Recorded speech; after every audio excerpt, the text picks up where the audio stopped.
गाय नमो वितरागाय नमो रिहंताणं नमो हरिहंताणं नमो सिद्धाणं नमो सिद्धाणं नमो आयरियाणं नमो आयरियाणं नमो वज्रायाणं नमो वज्रायाणं नमो लोये सवसाहुणं नमो लोये सवसावनं ऐसो पंचनमुक्तारो ऐसो पंचनमुक्तारो सर्वपावप्रणाशनो सर्वपावप्रणाशनो मंगलाणं च सर्वेषु मंगलाणं च सर्वेषु परमं हवै मंगलम् परमं हवै मंगलम् ॐ नमो भगवते वासुदेवाय ओम नमो भगवते वासुदेवाय ॐ नमः शिवाय ओम नमः शिवाय जय सच्चिदानंद जय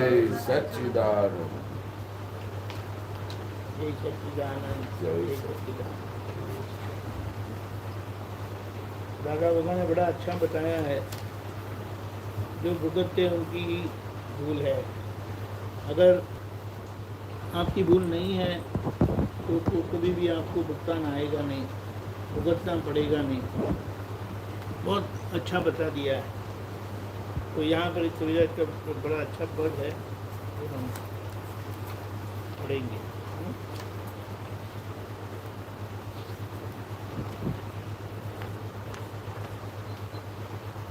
अंदर जे खूंचे छे ते वातोનું ખપે છે પ્રતિક્રમણ અંદર જે કૂચે છે તે વાતોનું ખપે છે પ્રતિક્રમણ ભૂલો વિના કોઈ દંડ તું નથી શાંત ભાવે કર્મનંદ ભૂલો વિના કોઈ દંડ તું નથી શાંત ભાવે કર્મનંદ અંદર જે ખૂંચે છે તે વાતોનું ખપે છે પ્રતિક્રમણ અંદર જે કૂચે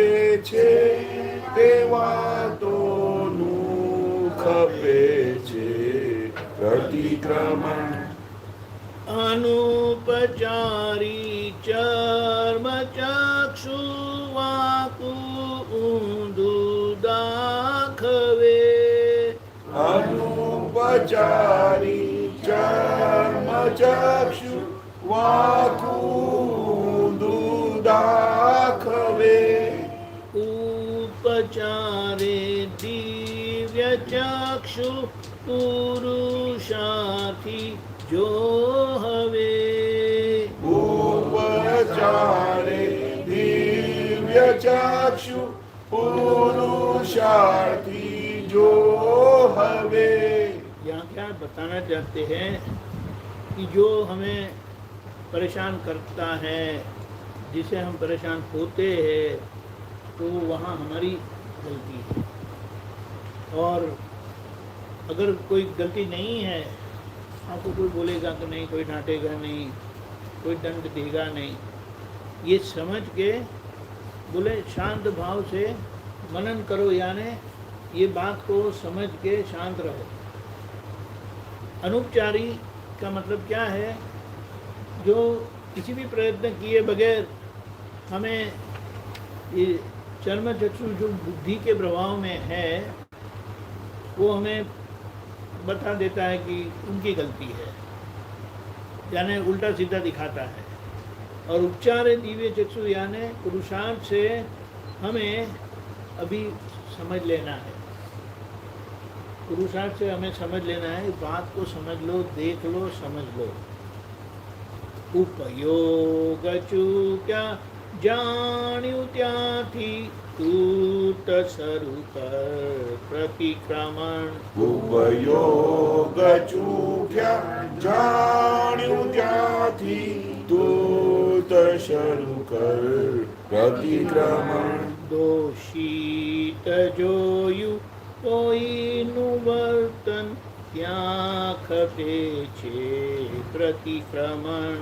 દોષિત જોયું કોઈનું વર્તન ત્યાં ખપે છે પ્રતિક્રમણ. ये उपयोग का मतलब क्या होता है? इस्तेमाल करना.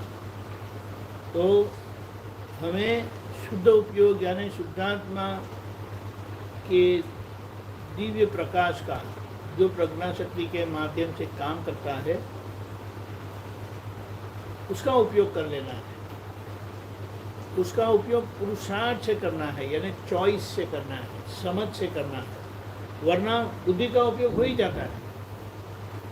बुद्धि का उपयोग हो ही जाता है, उसके लिए कुछ करना नहीं पड़ता है, क्योंकि उसके लिए उसके पक्ष का तो हम जीते ही आए हैं अनंत अवतारों से. और वो जो बताता है, बुद्धि बताती है, वही हमें सही लगता है. इसीलिए कहा बुद्धि हमेशा सामने वाले को दोषी दिखाएगी और ज्ञान हमारी गलती बताएगी, प्रतिक्रमण करवाएगी. तो जहाँ किसी का भी गलत देखा तो समझ लो ये बुद्धि का उपयोग है, वो हमारी गलती है, प्रतिक्रमण करो. प्रतिक्रमण का मतलब क्या है? जो ये गलती हो गई, अतिक्रमण हो गया, तो पलट कर वापस आ जाओ, सुधार लो उसे. गादी ऊपर सूता पहला वेणी ल्यो छो काकरा. ગાદી ઉપર સૂતા પહેલા વેણી લ્યો છો કાકરા. આપણને જે ખૂંચે તે દોષો આપણા છે જ્યાં ખરા. આપણને જે ખૂંચે તે દોષો આપણા છે જાખરા. एक छोटा कंकर भी आ जाता है ना पैर के नीचे तो हमें तकलीफ होती है. और वैसे ये छोटा कंकर बेड पर आ गया, वहाँ सोए न रुक गए, ये क्या है, तुरंत उठ के हम देख लेते हैं, हटा देते हैं उसको. तो बोले वो इतना एक छोटा सा आ जाता है तो हम उसको हटा लेते हैं. तो ये जो किसी को दोषी देखते हैं उसके लिए तो हमें करना ही चाहिए. तो ये एक क्या बोलते हैं, एक मिसाल दी उन्होंने, मिसाल ही बोलते हैं ना, एग्जाम्पल, कि कैसे गादी पे से अगर एक कंकर भी आ जाता है तो उसको उठा लेते हैं. और हमें जो तकलीफ होता है, परेशान करता है, तो बोले वो झाखरा है ना जहाँ अटक जाते हैं. अंतस्करण ने जकड़ी राखे रागी द्वेषी संकलन. આપણને જે પહોંચે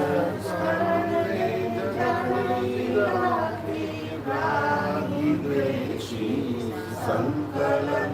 अभी क्यों હા अंतस्करण ने जकड़ी राखे रागी द्वेषी संकलन. અંતસ્કરણને જકડી રાખે રાગી દ્વેષી સંકલન.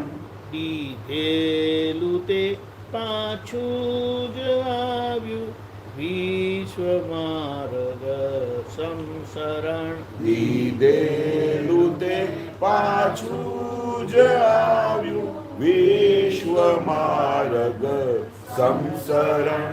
एक बाह्यकरण यानी बाहर से जो कार्य करते हैं वो, अंतस्करण यानी अंदर से जो कार्य करता रहता है. मन बुद्धि चित्त अहंकार अंतस्करण का भाग है और शरीर और वाणी वो बाहर का करण यानी कार्य करने वाली चीज़ है.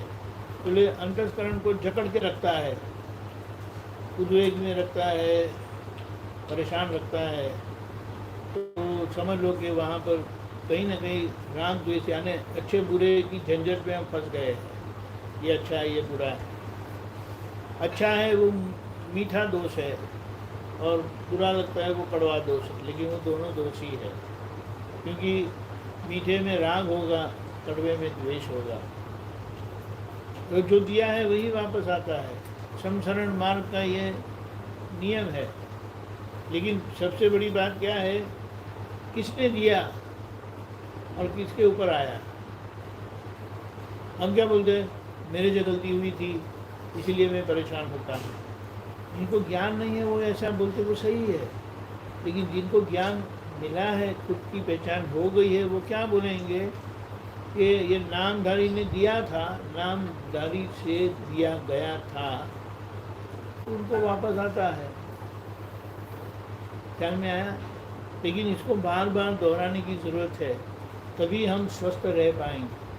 नहीं तो वो हमारे पास सर भी नहीं है और प्रकृति की टोपी हम पहन लेते हैं। संसरण यानी आध्यात्मिक हाँ, संसरण। नहीं, समचरण मार्ग यानी ये व्यवहार मार्ग है ना, सारा व्यवहार। समचरण यानी बहता हुआ पानी कैसा होता है, जो क्या बोलते हैं, पहाड़ के ऊपर से शुरू होता है और सागर में जाके मिलता है, तब तक उनकी यात्रा है। वहाँ से शुरू हुआ कि वहाँ पर जाके ही उसका अंत आता है। तो ये जो बहता हुआ पानी है ना, जैसे वैसे जीव, सारी जीव राशि, जीव मात्र इस तरह से बहते हुए जाते हैं सागर से मिलना, यानी जब तक उनका मोक्ष नहीं होता, यानी निगोद से निर्वाण तक की ये यात्रा है। समचरण मार्ग यानी बहता हुआ मार्ग। आपणी की देली फूलो आपणी छे ऊपरी, આપણી કીધેલી ભૂલો આપણી છે ઉપરી. नहीं तो आत्म देव ने होता નથી कोई ऊपरी, નહીં તો આત્મદેવને હોતા નથી કોઈ ઉપરી. हमारी जो गलती हुई थी वही हमारी ऊपरी है। तो यहाँ हमारी यानी किसकी वो बात स्पष्ट कर लेनी बहुत आवश्यक है, वरना जो गलती होती है उसकी असर हमारे चेहरे पर आ जाती है। क्या हो गया? परेशान। तो हम खुश नहीं रहते, लेकिन ऐसी नेगेटिव असर भी नहीं आती और अच्छे से दिल से प्रतिक्रमण होता है। वरना बोले कि आत्मदेव शुद्धात्मा के कोई ऊपरी नहीं है। और यहाँ पर हम व्यवहार दृष्टि से नामधारी है ना, वो जिम्मेदारी निभाते हैं प्रतिक्रमण करके। प्रतिक्रमण करने के पीछे का कारण ही यही है। यही से जान पड़ा ये राम भाई।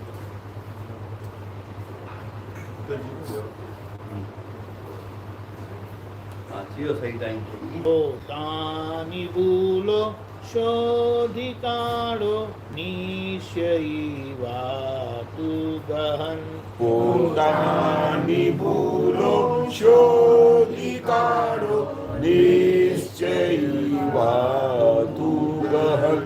મન વાણી કાયા ના ત્રિક્લેશો આત્મ્યા ત્યાં સુખ જરણ. મનવાણી કાયાના ત્રિક્લેશો આત્મ્યા ત્યાં સુખ જરણ. खुद की भूल, खुद की गलतियां ढूंढ निकालो, वही निश्चय बात है। यानी निश्चय का काम क्या है? व्यवहार की गलतियां ढूंढ निकालना, बता देना, क्योंकि निश्चय प्रकाश स्वरूप है और व्यवहार क्रियात्मक है। और वो जो क्रिया जो आदर्श नहीं है, गलत है, दोष वाली है, तो निश्चय का काम ही है कि उसको प्रकाशित करना। और जैसे मन वाणी काया वो किसी भी प्रकार से क्लेशित है तो वहाँ शांति नहीं होगी। और जैसे ये क्लेश शांत हो गया तो वही वहाँ से सुख की अनुभूति शुरू हो जाती है। त्रिकरण जुदा छे तेने माही संघर्षोनु युद्ध, ત્રિકરણ જુદા છે તેને મારી સંઘર્ષોનું યુદ્ધ. आँखो दीर्घवाट माने रातना बेचैन मूड, આંખો ધીર रघवाट माने रात ना बेचैन मूड। ये कलयुग में बताया ना कि मन वाणी की आय की एकता नहीं है, वही दुख का कारण है। क्योंकि हम जो करना चाहते हैं वो हो नहीं पाता है, बोलना चाहते हैं बोल नहीं पाते, करना चाहते हैं कर नहीं पाते, वो हम अनुभव भी करते हैं। और उसके लिए ये त्रिकरण अलग है, वही हमारा अंदर हम कहते हैं मैं तो बहुत निश्चय करता हूँ, नहीं हो नहीं पा रहा है। लेकिन यहाँ दादा भगवान ने बड़ी अच्छी समझ दी है कि जहाँ नहीं होता है यानी जहाँ पर हमारा निश्चय परिणाम नहीं देता, वहाँ पर प्रतिक्रमण कर दो, प्रत्याख्यान कर दो। जैसे कि आज्ञा का निश्चय किया, आज्ञा का पालन करना है, लेकिन हम देखते हैं कि आज्ञा तो बारी बारी चुकी जाते हैं, रह जाती है। तो बोले समझ में आया ना कि ये आज्ञा नहीं पालन हुई, यानी हमने निश्चय किया आज्ञा में रहना है, लेकिन मनमानी का है कि आज एकता न होने के कारण वो निश्चय परिणाम नहीं देता हमें।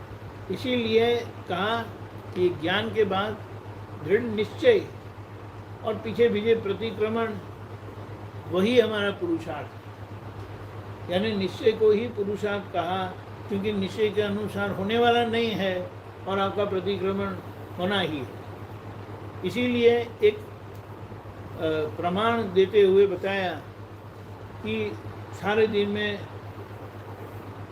500 के ऊपर प्रतिक्रमण होना चाहिए, ऐसे इतनी हमें जागृति उसका उपयोग कर लेना है। धीमे धीमे होगा, गिनती करने की ज़रूरत नहीं है, हमें जागृत रहने की ज़रूरत है। जागृत हो गए तो अपना आप ये पीछे प्रतिक्रमण होगा ही। जागृत एक बड़ा अच्छा बात है, देखो ज्ञान मिलने से जागृति प्रकट हो गई, खुली हो गई। जागृति यानी प्रकाश खुला हो गया। जैसे अंधेरा है तो आप टकराएंगे ही, यानी गलतियां होगी ही, लेकिन लाइट हो गई उसका मतलब यह है कि अब जागृति खुल गई है। जागृति खुल गई है। अभी जागृति तो है, कौन सी जागृति? मैं शुद्धात्मा हूँ, मैं शुद्धात्मा हूँ, वो हमें जागृति खुल गई है। अभी उसका उपयोग कर लेना है। बोले उपयोग में रहो, उपयोग में रहो, उपयोग में रहो। तो क्या बताएं शुद्धात्मा का लक्षण क्या है? उपयोग उसका लक्षण है, इस्तेमाल होना। बड़ा अच्छा बताया। शुद्धात्मा का लक्षण उपयोग उसका लक्षण है, यानी इस्तेमाल होना। ज्ञान प्रकाश का उपयोग में आना, उसका क्या बोले हो, इस्तेमाल करना। तो हमें क्या करना है? उसका उपयोग कर लेना है। बुद्धि का उपयोग अनौपचारिकता से हो जाएगा। बुद्धि का उपयोग अनुपचार से हो जाएगा, यानी उपचार यानी उसका कोई पुरुषार्थ करने की जरूरत नहीं है। बुद्धि का तो हम सुनते ही आए हैं, यानी बुद्धि का उपयोग सहज में हो जाएगा। और वहाँ पर ये बुद्धि का उपयोग जो होता है वो हमारा उपयोग नहीं है, क्योंकि वो तो बुद्धि का उपयोग है। हमारा उपयोग कैसे होगा? वो बुद्धि प्रकृति है, प्रकृति का भाग है, और वो अहंकार से जुड़ी हुई है। तो अहंकार बुद्धि के प्रभाव में आकर ऐसा करता है। चल में आया? जहाँ बुद्धि का उपयोग है वहाँ हम नहीं है। वो बुद्धि का उपयोग हमारा भी नहीं है, हमारा वहाँ हस्तक्षेप हो ही नहीं रहा है। क्योंकि वो बुद्धि जैसे कि अगर जयराम जी काम करते हैं तो वहाँ शुद्धात्मा कहाँ है? वहाँ तो जयराम जी है ना, बुद्धि जयराम जी का भाग है। तो जब जहाँ बुद्धि काम करती तो वहाँ कौन शुद्धात्मा है? नहीं है। ये बात है। तो हमें हाँ शुद्धात्मा वहाँ नहीं रहा। हाँ, यानी हम अंतरात्मा दशा में जागृत हुए हैं, तो जागृति का उपयोग कर लेना है।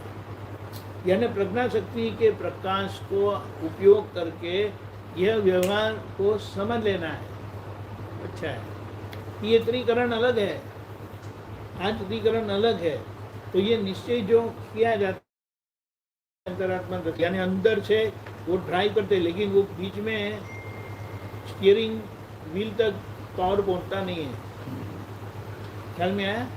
इसीलिए अंदर बैठे बैठे हम निश्चय करते रहते हैं शुद्धात्मा के उपयोग से, व्यवहार दृष्टि से, और जहाँ जहाँ वो परिणाम नहीं देता वहाँ प्रतिक्रमण कर लेते हैं।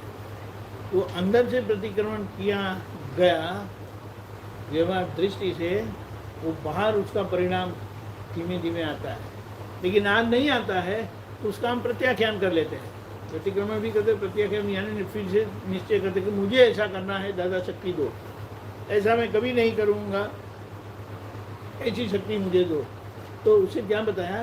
कारण स्वरूप हमारा निश्चय क्या बोलते हैं, जमा होता है। ख्याल में है? कारण स्वरूप। और ये कारण स्वरूप से जो प्रकृति बनती है वो हमें महाविद्य क्षेत्र ले जाएगी।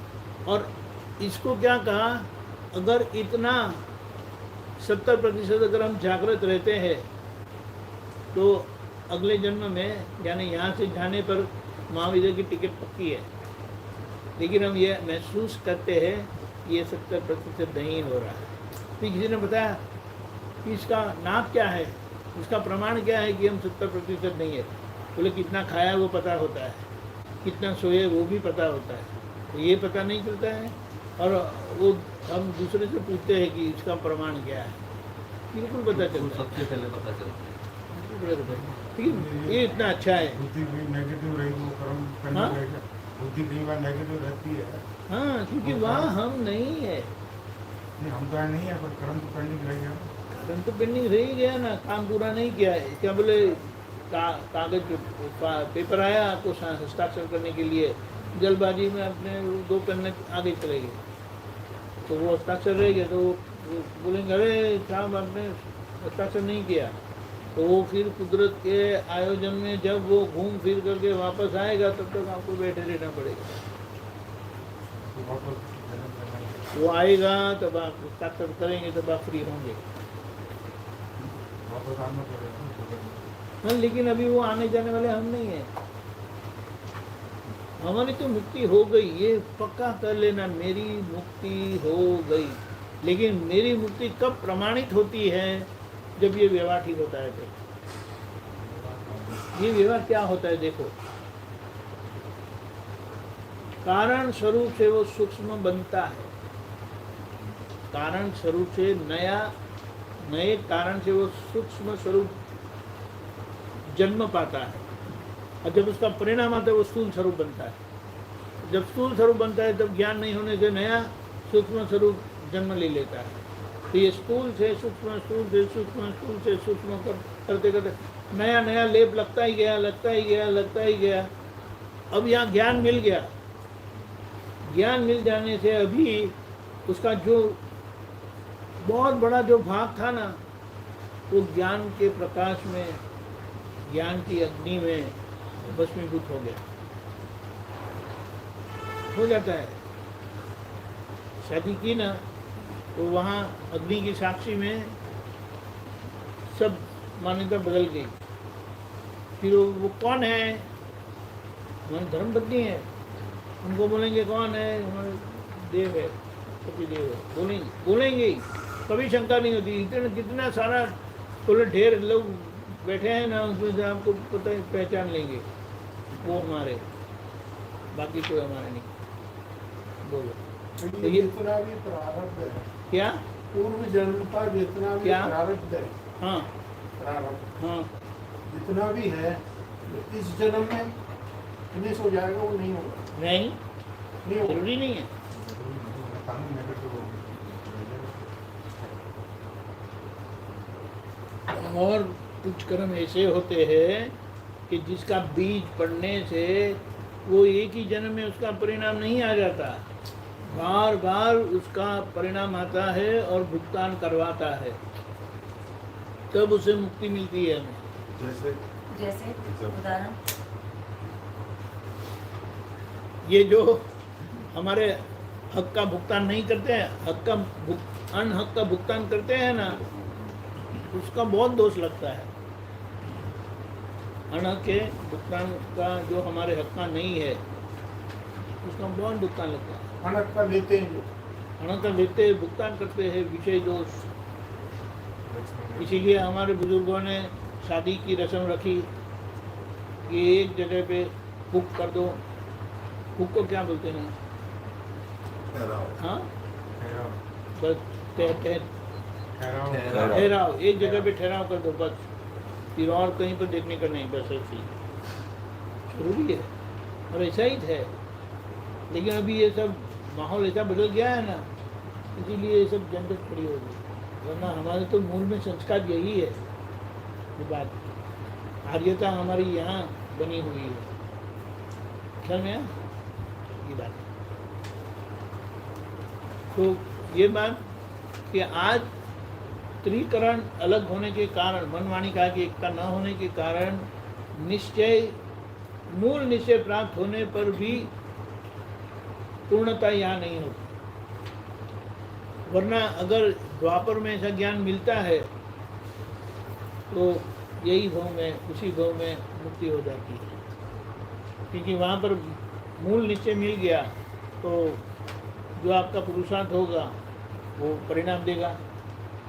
और उसमें भी अगर किसी ने ऐसा भाव हुआ है स्वाभाविक, तो जिनका आगे तीर्थंकर बनना है तो वो आगे जाते हैं। लेकिन फिर वो यहाँ से देवगति में जाते हैं, देवगति से वापस आते हैं मनुष्य।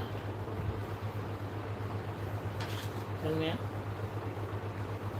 जिनको तीर्थंकर होना है, जिसे बड़ा अच्छा बताया दादा ने कि जो जो सब भावी तीर्थंकर है, दादा ने बताया जब हम तीर्थपति बनेंगे तब इन सभी लोगों को हमारे दर्शन करने आना पड़ेगा। तीर्थपति दादा भगवान जब बनेंगे तब जो जो भावी तीर्थंकर है, भविष्य में होने वाले हैं आगे 2, 3, 4, 5, 24, जैसे जैसे जिनका कनेक्शन है उन सबको हमारे दर्शन करने आना पड़ेगा। क्योंकि वो अथॉरिटी है ना, यानी उनकी तैयारी करने में जो कुछ कमी है वो उनसे पूरी हो जाएगी। फिर उनको ट्रेन करना होना है ना, आगे तीर्थंकर परमात्मा होना है तो उनको तीर्थंकर परमात्मा कैसे होते वो 100% पक्का हो जाना चाहिए ना। कारण सर्जन हो गया है, लेकिन वो पूरा कारण यानी कंप्लीट तो इस तरह से होता है। इसीलिए तीर्थंकर परमात्मा की सभा में कौन कौन लोग आते हैं, हमारी दिमाग तीर्थंकर परमात्मा। ये तो मैंने दादा भगवान के शब्द है जी बोला ही थी, उन्होंने ऐसा बोला था और नटू काका ने वो डायरी में लिखा कि जब हम तीर्थपति होंगे तब इन सभी लोगों को हमारे दर्शन करने आना पड़ेगा। यानी इतनी ऊंची भूमिका होती है पहले तीर्थंकर परमात्मा कि उनके पीछे जो आने वाले हैं, होने वाले हैं तीर्थंकर परमात्मा, वे उनके दर्शन करने आते हैं। जैसे यहाँ पर भी जो जो भविष्य में होने वाले हैं तो दादा भगवान से तैयार हुए। और लेकिन उन्होंने 2 इकाई बताया, उन्होंने बताया कि हमारे हाथों से 9 तैयार हुए हैं। बोलिए, किसी के बारे में टेढ़ा उल्टा सीधा सोचना नहीं कभी। ये महात्माओं में से ही 63 साल का पुरुष बनने वाले हैं। तो अभी हमें वो कोई विकल्प नहीं करना है, किसी की झंझट में पड़ना नहीं है। हमारा संभालो, निकल जाओ, क्योंकि ऐसा है ना, ये कलयुग का माल है ना, कुछ भी हो सकता है। हमने सोचा नहीं, कभी कल्पना नहीं कि ऐसा हो सकता है, लेकिन वो अंदर से क्या करते हैं हमारी नज़र वहाँ नहीं रहती। जो दादा ने उनको दी है वो तो काम करेगी, ये बात। इसलिए हमारी दृष्टि में कोई दोषित रहने नहीं चाहिए। वो दृष्टि की बात जहाँ आती ना, वहाँ सब हमारी नज़र में पास हो जाना चाहिए। चमड़े की आंखों से तो व्यवहार है तो बोलना भी पड़ेगा, मेरा बच्चा ऐसा है, मेरा बच्चा वैसा है, लेकिन दिल से तो आपका बच्चा ही रहता है। ये है ना, ये जरा सारा होती है, वो बड़ा ठीक है, क्या बोलेंगे आप? मनुष्य शरीर हाँ? मनुष्य शरीर वो मनुष्य? एक बार ही मिलता है। नहीं नहीं, ऐसा नहीं है। नहीं, ऐसा बताया गया है कि मनुष्य जन्म 84 लाख योनि में भटकते भटकते बहुत मुश्किल से मिलता है, इसीलिए। और वो भी भारत क्षेत्र में जन्म पाना, भारत में जन्म, भारत क्षेत्र में नहीं, भारत में जन्म पाना वो बहुत बड़ी उपलब्धि है। पुनर्जन्म को मानते हैं ना, तब भारत में जन्म होता है। और जो पुनर्जन्म को मानते हैं उनको आर्य प्रजा बताई। आर्यता यानी संस्कारित है ये सब, और इसीलिए हमें ये मिल गए, वरना सोचो ना कहाँ से। जय सच्चिदानंद, चलिए प्लीज। जय सच्चिदानंद। बहुत ही बारिश है। हर अर्धकाल चक्र में ऊपर का समय है यानी सतयुग। सतयुग के 2 भाग होते हैं, सतयुग के 2 भाग होते हैं। और यानी सतयुग, द्वापर, कलयुग। सतयुग, त्रेता, द्वापर, कलयुग, ऐसा है। यानी 4 हुआ, 5 और 6 सतयुग के 2 भाग होते हैं और कलयुग के 2 भाग होते हैं, इसीलिए इसे 6 आरा बताए। तो ये द्वापर में 63 उत्तम पुरुष होते हैं, उनमें से 9 वासुदेव नारायण होते हैं, पॉजिटिविटी वाले। 9 प्रति वासुदेव होते हैं, वो नेगेटिविटी वाले, लेकिन वो भी सक्षम होते हैं। जैसे रावण को पुतले जलाते हैं, लेकिन वो भविष्य में तीर्थंकर बनने वाले, ऐसा शास्त्र में आ गया है कि उनकी जो आराधना थी उससे वो तीर्थंकर परमात्मा बनने वाले। सिक्का लग गया है हमारा, यानी सामान्य लोगों का सिक्का भी लगा नहीं है, तो उनके बारे में कुछ बोलना सोचना जोखिमी है। उनको जो भी है उनको सिक्का लग गया है, वो होने ही वाले हैं। ये बात 9 प्रति वासुदेव, 9 बलराम जी, 27 हो गए। 12 चक्रवर्ती होते हैं, यानी जो चक्रवर्ती यानी सारे क्षेत्र के, यानी भरत क्षेत्र के सिंगुलर राजा, एक ही राजा होते हैं और बहुत बहुत बलशाली होते हैं। और नियम ऐसा है कि अगर चक्रवर्ती राजा को तीर्थंकर परमात्मा नहीं मिले, वो नरक में ही जाते हैं, क्योंकि वो इतने राजेश्वरी, वो सो नरकेश्वरी बताया है ना, वो कुछ ना कुछ गलती हो ही जाती है उनके हाथों से। लेकिन वे अगर तीर्थंकर परमात्मा को समर्पित हो गए तो वो मोक्ष में जाते हैं। और कुछ तो वही जन्म में चक्रवर्ती राजा भी थे और तीर्थंकर परमात्मा भी वे ही हुए। नाम अभी मुझे नहीं पता। हाँ, जनक राजा को कौन से मुझे ये नहीं मालूम, थोड़ा होमवर्क करना पड़ेगा, मुझे नहीं मालूम। हाँ, उनको मिले थे जनक राजा को तीर्थंकर मिले थे। क्या ना उसको बाबू, अष्टावक्र मुनि मिले थे। अभी अष्टावक्र मुनि जनक राजा के टाइम में सीता जी यानी मुनीश्वर स्वामी होंगे। This is Hyam. Yes. How do I know that? Because I am here. वो दादाजी Because you are here. You have your identity. Clear identity. Identity, you understand now? Yes. Yeah. The way Ridhan has his identity, you also have your identity. So if someone recognizes you as Hyam, so fine. So you should say, thank you, you identified me. Otherwise it's so difficult to identify between our brothers. Correct? Jai Sachchidanand. जय सच्चिदानंद। जय सच्चिदानंद। जय सच्चिदानंद। इधर इधर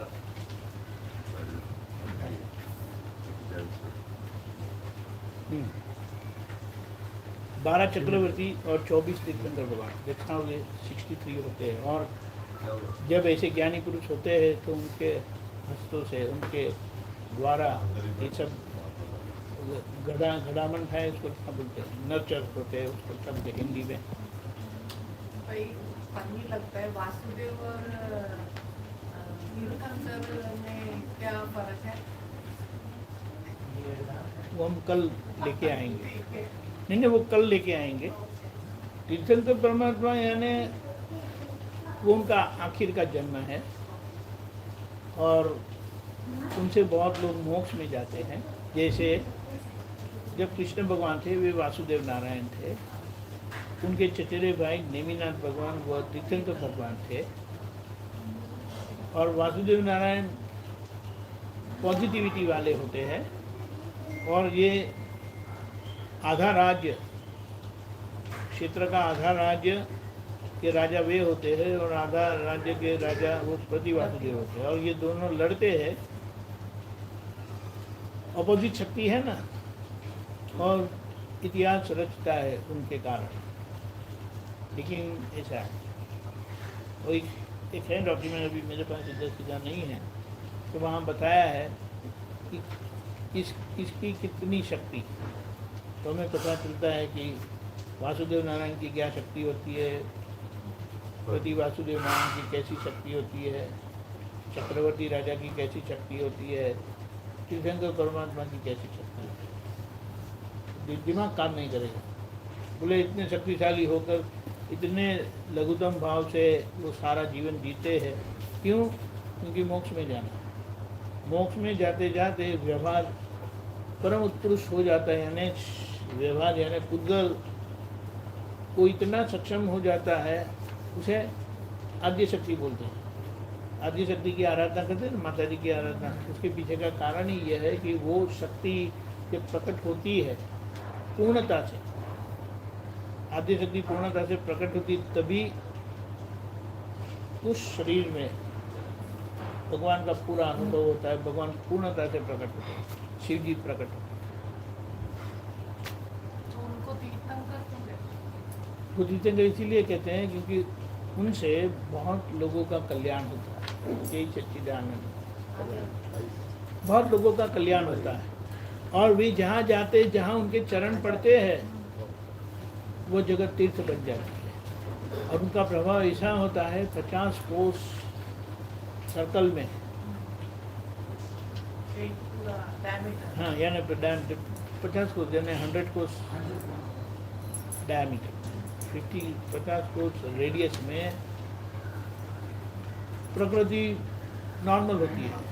कभी वहाँ दुकान नहीं पड़ता, फ्लड नहीं आता। फ्लड को क्या बोलते हैं? बाढ़ नहीं आती है, किसी को भूख नहीं लगती है, सब तृप्त रहते हैं। ये हिंसक प्राणी वो दूसरे प्राणी को बकरी साथ में रहते हैं। हाँ हाँ, सिंह और बकरी साथ में रहते, ऐसा बताया है दादा भगवान अपने लिए। ऐसा बताया कि उनकी जागृति और उनका प्रभाव कैसा है। बोले कोई किसी को मारने के लिए छुरा लेके पीछे बैठा है, दौड़ता है, और वो जो भागता भागता आकर वो देखता है कि अरे ये कुछ जगह खुली है, दरवाज़ा खुला है, वो अंदर आ जाते हैं सत्संग में, और वो आके बैठ जाते हैं। तो वो बैठते हैं ना, तो उनको वो निर्भय हो जाते हैं, उनका डर चला जाता है। और जो पीछे पीछे वो जो आए मारने के लिए, वो भी अंदर आ जाता है, तो उसको मारने का भाव चला जाता है। और दोनों बड़े प्यार से रहते हैं। दादा की ऊपर से बोले ज्ञानी पुरुष का इतना प्रभाव होता है। और जैसे वो बाहर जाएंगे ना, दोनों को वो होगा, इनको डर लगेगा और वो मारने दौड़ेगा। इसीलिए कहा कि उनकी उपस्थिति में सहज में हम समाधि में रहते थे, लेकिन वो उनकी उपस्थिति का प्रभाव था, हमारी जागृति का प्रभाव नहीं। और जैसे जैसे हम जागृति के प्रभाव से जिएंगे और उनकी उपस्थिति में अगर ऐसा रहता है तो बहुत लाभ करता है, क्योंकि हमको बहुत उनका स्वरूप हमें जानने मिलता है, समझ में बहुत अच्छा है। और बाकी जिनको केवल ज्ञान यानी पूर्णता हो जाती है, तो वे भी तीर्थंकर परमात्मा जैसे ही है ज्ञान के संबंध में, लेकिन तीर्थंकर परमात्मा का एक नाम कर्म ऐसा एक विशिष्ट होता है जिसके कारण उनसे बहुत लोगों का कल्याण होता है। और एक अच्छी बात है कि सब लोग जैसे दिखाई देते हैं ना, वो सभी का नाम कर्म ऐसा है। नाम कर्म से शरीर निर्धारित होता है, कैसा शरीर, ये ज्ञान है, कोई विज्ञान है, सब लोग अलग अलग है ना, तो वो उनका नाम कर्म का परिणाम है। उसका क्या मतलब? नाम कर्म से आपका शरीर डिसाइड होता है। तो अभी बोलेंगे कि ये मनी जी का नाम कर्म से इनका ये ऐसा शरीर है, फिर वो कलर कद वो सब उसमें आ जाता है। किसी के जो क्या बोलते हैं हैंडीकैप होते हैं, तो वो नाम कर्म का दोष है ऐसा बताते हैं। वो लंबे होते हैं तो वो नाम कर्म का परिणाम। कोई क्या बोलते हैं, बौने होते, बौने बोलते हैं ना, हाँ, तो वो नाम कर्म का दोष है। और बताया सबसे परफेक्ट नाम कर्म किसका? तीर्थंकर परमात्मा। परफेक्ट बोले उसको क्या बोलते हैं, सिमेट्रिकल बॉडी, परफेक्ट बॉडी। तो हाइट इसीलिए सब perfect हाँ, है। इसीलिए जहाँ भी तीर्थंकर भगवान की प्रतिमा होती है, मूर्ति होती है ना, तो वो प्रोपोर्शनल ही होती है। बड़ा सिर छोटा बॉडी ऐसा नहीं होता है, बिल्कुल प्रोपोर्शनेट ही होती है। यहाँ से शोल्डर के नाप और या जो पट्टी लगाए हैं वो नाप एकदम ऑर्डर में होता है, बहुत परफेक्ट होता है। ये बात आगे चलो या हाँ। चलिए सर, जो यूक्रेन का और रूस का युद्ध चल रहा है, तो ये भी सारा मतलब प्रारंभ भी है। ऐसा है ना, अगर हमारे पास मीडिया नहीं होता, न्यूज़ मीडिया नहीं होता, आपको पता चलता है कि वहाँ युद्ध चल रहा है। ये बोले ये सागर है ना, महासागर, उसमें बड़ी बड़ी मछलियाँ हैं। ये एक ही बार मुंह खुला करके ऐसे करके जाती है ना, सैकड़ों हजारों लाखों मछलियाँ अंदर चली जाती है, स्वाहा हो जाती है।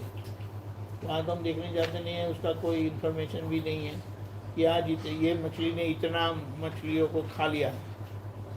और ये जब हम सुनते हैं हम परेशान होते हैं। तो ये तो कुदरत का क्रम है, होता ही रहता है, लेकिन हमने जाना और हम परेशान हुए। अगर नहीं जानते तो भी ये सागर में तो कितना बड़ा जीव छोटा जीव तो खाता ही रहता है। बोलिए तो अब और बड़ा जीव छोटा जीव को खा के वो जीता है, तो ऐसे जीने से वो छोटा जीव जो मर जाता है वो बड़ा होता है। यानी उसको एक इंद्रिय में से 2 इंद्रिय होता है, 2 इंद्रिय से 3 इंद्रिय, 4 इंद्रिय, 5 इंद्रिय, ऐसा करके। पर वो यात्रा बहुत लंबी है, लेकिन ये कुदरत का क्रम है, तो उसमें हमें हस्तक्षेप नहीं करना है कभी। इसीलिए बोले जीव बचाओ ना, जीव बचा क्या तो क्या बोलते हैं, जीव दया करके बताया है। उसका मतलब नहीं जीवों को बचाने का, दया भाव रखो, ऐसा दया भाव यानी किसी को दुख मत दो, ऐसा। मात्र संयोगो पराधीन ने वियोगी ज्ञान बुझ, मात्र संयोगो पराधीने वियोगी ज्ञान बुझ, के ज्ञानिनी समझण पछी थी मोक्ष छे न की अबंध। ते ज्ञानीनी समझण पछी थी मोक्ष छे न की अबंध। वो संयोग यानी इकट्ठा होना और वियोग यानी बिखर जाना। तो बोले इकट्ठा होना और बिखर जाना, उस संयोग का मतलब ही यही होता है कि संयोग यानी इकट्ठा होना, तो उसके पीछे उसका ऑपोजिट वियोग है ही, आया है तो वे जाएंगे ही, हुआ है तो वो बिखरेगा ही। तो ये तो संयोग का स्वभाव है, और हम असंयोगी है, कायमी। संयोग से हमें कुछ लेना देना नहीं है। बोले ज्ञान बुझ जाए, ज्ञान से समझ लो और शांत हो जाओ, तो परेशान होने की जरूरत नहीं है। वो ज्ञानी की समझ से, ऐसी ज्ञानी की समझ मिल गई तो बोले आपका मोक्ष पक्का है। जैसे मतलब दुख आया है तो ये जाएगा भी। तो लेकिन सुख आया तब अच्छा लगा ना, इसीलिए दुख आएगा तो आप परेशान होंगे। धीमे धीमे सुख आएगा तो आपको पता चलेगा कि ये तो पुण्य कर्म का परिणाम है, तो उसमें अब वो पुण्य कर्म मैंने बांधा नहीं है, किसी और ने बांध के चले गए। उस समय सोचते नहीं है ये चीज, सुख और ये आता तो है, इसीलिए ज्ञान, दुख आता है, बोले जब भी क्या सोचता बताया, है। ज्ञान से बुझो, यानी ज्ञान से समझ के शांत हो जाओ। वो जितना हम ये समझ नहीं पाते उतना मार खाना पड़ता है, फिर जब समझ में आ जाता है तो असर नहीं होती है। धीमे धीमे, रातों रात कोई ज्ञानी नहीं बनता, कितने जन्मों से परिश्रम करते आए तब समझ प्राप्त होती है। और हमें तो कृपा से प्राप्त हो गया है, कुछ किया नहीं है, मजा किया, खाया पिया, घूमे फिरे और भगवान का ताज पहना दिया। हमें तो सत्संग भी काम मिल रहा है, देखो मतलब कितनी सारी मतलब सुविधाएं मिली हुई है। तो बार बारिश पड़ता है, आराम से बैठे हैं। आराम से सत्संग करते हैं। ऑनलाइन चालू है।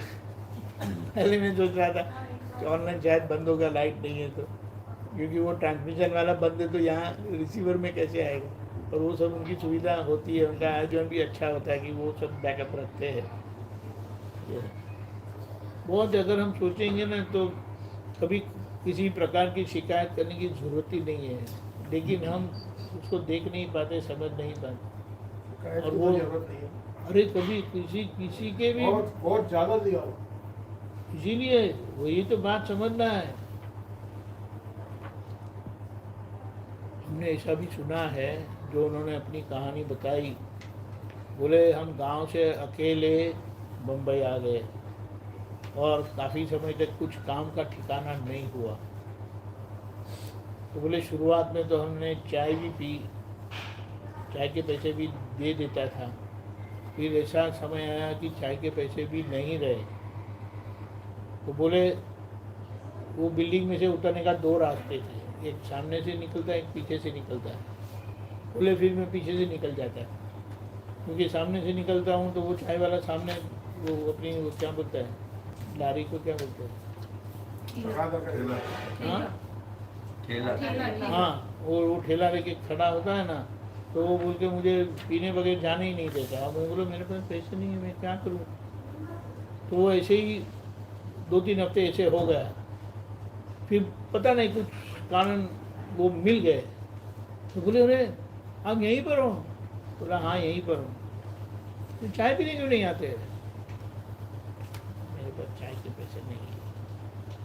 ये बात ऐसे हम सुनते तो भारी लगता है। बोले हर रोज रात को 5-10 पैसे कभी तो उसकी बात है, चिंग चने खा के पानी पी के मैं सो जाता अभी उन्होंने खुद ने बताया भी ऐसा कुछ भी हमें नहीं है। और अगर हम ऐसा शिकायत करते हैं तो डंडा लेके मरना चाहिए कि नहीं, खुद को ही ऐसा समय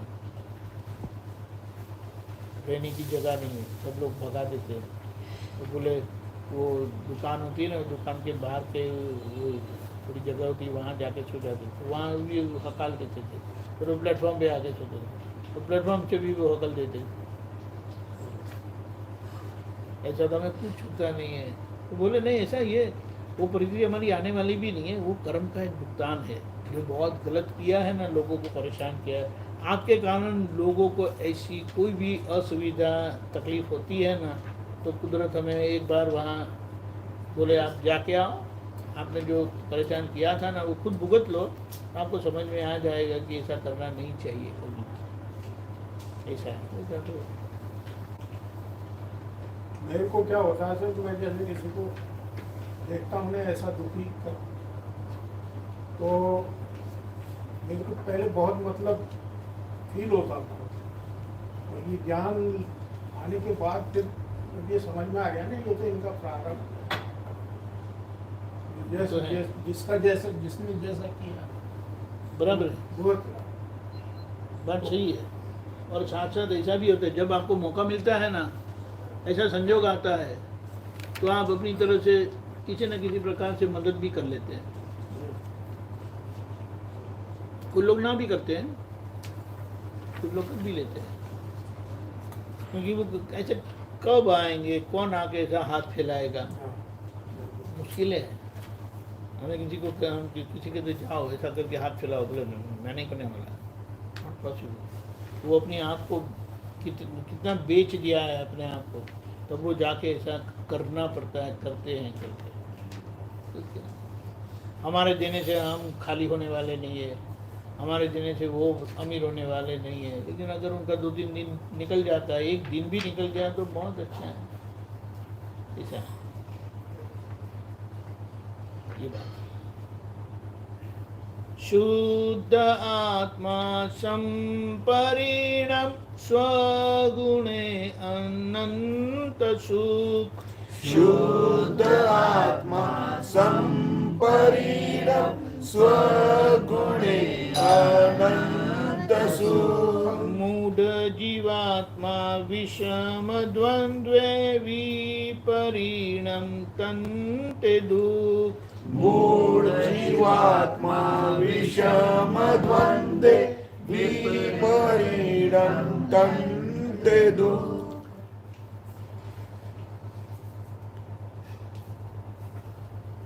शुद्धात्मा समपरिणामी है। उसका मतलब क्या है, अगर किसी को दुखी देखते हैं तो उनको पता चल जाता है कि ये दुखी क्यों है। जैसे बोले कि आम का पेड़ क्यों है, तो आम के बीज के कारण आम का पेड़ है। ये चीकू का झाड़ क्यों है। आइए शुभम जी, परी को लेके आए कि अकेले आए? अब जाए पहले आगे आइए। आगे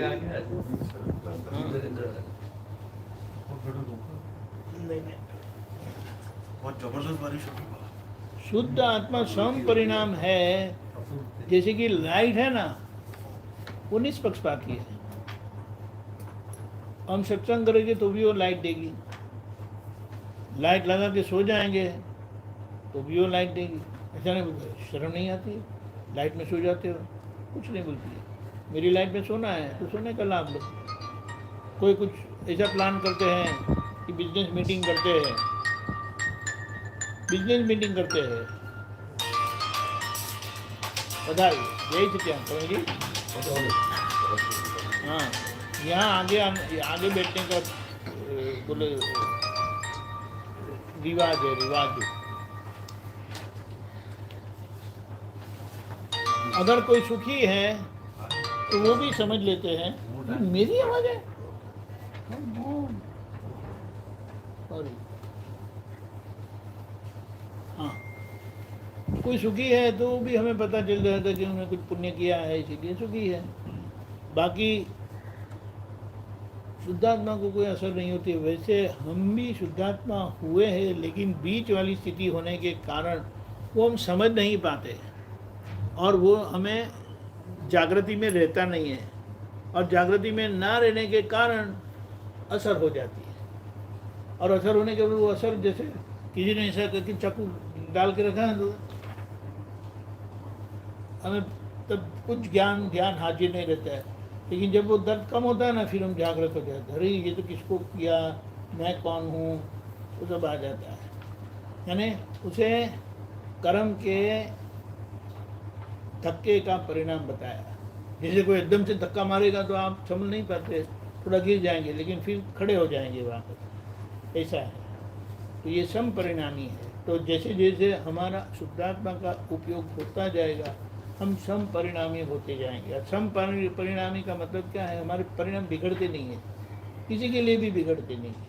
और ऐसा है कि गलतियां तो सबसे होती है, लेकिन हम ये शुद्धात्मा का प्रकाश ऐसा है ना कि हमें वो गलती सुधरवा के ही रहती है। ये बात है।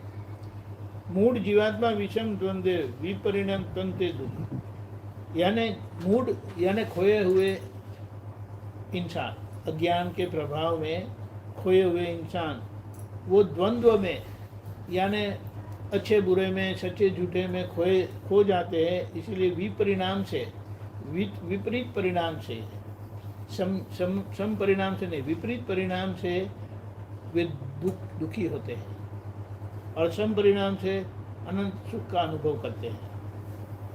खो ने पोते छे जुदा जो मोक्ष वर्ती अकरम, खूने पोते छे जुदा जो मोक्षवर्ती अकरम, आत्मा पुद्गलनी स्थिरता शुद्ध सामायिक व्रतम, आत्मा पुद्गलनी स्थिरता शुद्ध सामायिक व्रतम। खोकू यानी पैकिंग, पैकिंग और माल अलग ही होता है। पैकिंग कितना भी टूट के आया है, कहाँ बोलते पहले खोल के देख लो मटेरियल इंटैक्ट है कि नहीं। बोले मटेरियल इंटैक्ट है तो छोड़ो, पैकिंग की कोई फिक्र नहीं करते। और ये पैकिंग यानी शरीर, शरीर किसी का कैसा भी हो, अंदर आत्मा एज इट इज, जैसे हमारे में वैसे सभी में ही है। ये जो कोई भी प्राणी हो, कोई भी जीव हो, किसी जीव को देख के हमें थोड़ा इरिटेशन होता है, कॉकरोच को देख के, छिपकली को देख के वगैरह। ओके, बच्चे वो स्पाइडर को देख के बहुत परेशान होते हैं। वो स्पाइडर को देख के परेशान होता है या spider? You like spider? No, why? What's wrong in spider? What is it? They can be venomous. They can be venomous. No, they are never venomous. They are not. The venomous are there in the jungle. We are not in jungle. You're right. But you don't have to worry. The small ones are no harmless. Right? ऐसा है। वो कोई packing, तो सभी packing को देखते हैं तो हमें माल की दृष्टि, शुद्धात्मा की दृष्टि हुई है। इसीलिए पैकिंग कैसा भी हो, हमें उससे कोई लेना देना नहीं। पैकिंग को हटा के अंदर का भगवान को देख लो। और पैकिंग के साथ अगर हमें थोड़ा झंझट होती है कर्म के हिसाब से, तो उसे उलझने की ज़रूरत नहीं है, परेशान होने की ज़रूरत नहीं है। वो समझ लेना है कि ये पैकिंग ऐसा है। अब वो पैकिंग आपको पसंद नहीं है तो उससे दूर रहो। वो पूछा था ना आपने, थोड़ा उससे दूर रहने का, ऐसा है। लेकिन उसकी निंदा करना राइट नहीं है, क्योंकि वो कुदरत के ऑर्डर में आए हैं, व्यवस्थित के ऑर्डर में आए हैं, कुदरत के संचालन में आए हैं। और हमें क्या पता कि हमारा आगे का क्या हिसाब था। एक एग्जाम्पल बड़ा अच्छा हुआ कि बड़ा अच्छा परिवार है, डोंट टेक इट अदरवाइज, नहीं तो वहाँ तो अपने सर पे टोपी पहन लेते हैं। उनके घर में नई बहू आई, छोटे लड़के की बहू आई। वो सारे घर को इतना परेशान करते, इतना परेशान करते, किसी को शांति से जीने नहीं देती। तो ये दादा के समय में हुआ था, वो सब लोग ने ज्ञान लिया था, पर वो इतना परेशान करती थी। फिर एक दिन बहुत परेशान होकर वो दादा के पास आए और दादा को पूछा कि दादा ये ऐसा क्यों है? दादा ने बताया आपको पता चल जाएगा, विधि कर लो। दादा ने विधि की। अब वो जो उनके ससुर जी आए थे, उन्होंने ये बताया, शिकायत की दादा से कि ऐसा है, हमारी नई बहू है ना, वो बहुत सारे घर को क्या बोले परेशान करती है। अभी वो रात को सो गए, उनको सपना आया और सपने में उन्होंने ये सारा एपिसोड उनको दिखाई दिया कि वे कौन थे। वे है ना, एक जो हुआ था वो उन्होंने बताया कि मैं बागीचे का माली था,